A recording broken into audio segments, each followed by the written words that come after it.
വാർത്തകളിലേക്ക് മതപരിവർത്തനവും മനുഷ്യക്കടത്തും ആരോപിച്ച് ഛത്തീസ്ഗഡിൽ ജയിലിൽ അടച്ച കന്യാസ്ത്രീകൾ ജയിൽ മോചിതരായി. ബിലാസ്പൂരിലെ പ്രത്യേക NIA കോടതിയാണ് ജാമ്യം നൽകിയതോടെയാണ് കന്യാസ്ത്രീകൾ പുറത്തിറങ്ങിയത്. വാർത്തയുടെ വിശദാംശങ്ങളുമായി ആന്റണി ജിസ്ജോർ ചേരുന്നു. ആന്റണി, തുടർച്ചയായി 9 ദിവസത്തിന് ശേഷമാണ് കന്യാസ്ത്രീകൾ ജയിൽ മോചിതരായിരിക്കുന്നത്. വിവരങ്ങൾ.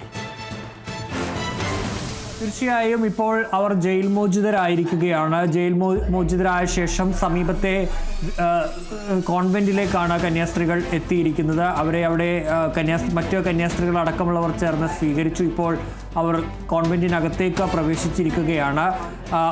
ഏതാണ്ട് 3:45 ദുർഗിലെ ജയിലിൽ നിന്ന് കന്യാസ്ത്രീകൾ മോചിതരായത്.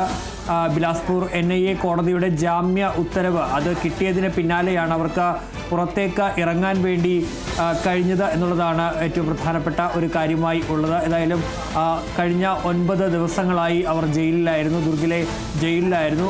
9 ദിവസങ്ങളുടെ ജയിൽവാസത്തിന് ശേഷം ഇപ്പോൾ കന്യാസ്ത്രീകൾ പുറത്തേക്ക് ഇറങ്ങിയിരിക്കുകയാണ്. നമുക്കറിയാം, ഇന്ന് രാവിലെയാണ് ബിലാസ്പൂർ NIA കോടതി കന്യാസ്ത്രീകൾക്ക് ജാമ്യം അനുവദിച്ചത്.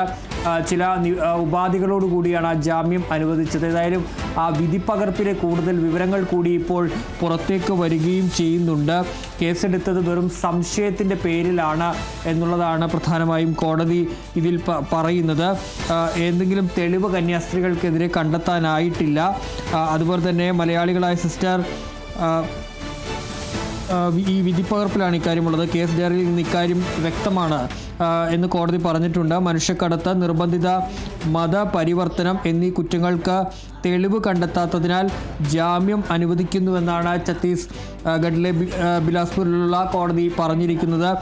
ജഡ്ജി സിറാജുദ്ദീൻ ഖുറേഷിയാണ് ഈ കേസ് ഈ ജാമ്യ ഉത്തരവിൽ വിധി പറയുകയും ചെയ്തിട്ടുള്ളത്. ഏതായാലും ഈ നിർബന്ധിത മതപരിവർത്തനം ഉണ്ടായിട്ടില്ലെന്നും ഈ പെൺകുട്ടികൾ സ്വന്തം ഇഷ്ടപ്രകാരമാണ് പോയിട്ടുള്ളത് എന്നുള്ളതാണ് ഈ ജാമ്യ അനുവദിച്ചുകൊണ്ടുള്ള വിധിപ്പകർപ്പിൽ പറയുകയും ചെയ്യുന്നത്. ഏതായാലും അത് നിർണായകമായ ഒരു നിരീക്ഷണം തന്നെയാണ് ഈ കേസുമായി ബന്ധപ്പെട്ട്. ഏതായാലും ഇപ്പോൾ കന്യാസ്ത്രീകൾ ജയിൽ മോചിതരായിരിക്കുകയാണ്. MP-മാരും MLA-മാരും BJP-യുടെ സംസ്ഥാന അധ്യക്ഷൻ അടക്കമുള്ളവർ ചേർന്നാണ് അവരെ ജയിലിൽ നിന്ന് സ്വീകരിക്കുകയും ചെയ്തത്.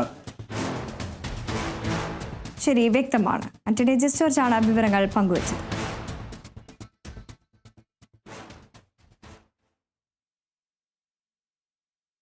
ജാമ്യം ലഭിക്കാൻ പിന്തുണച്ചവർക്കെല്ലാം നന്ദി അറിയിക്കുന്നതായി സിസ്റ്റർ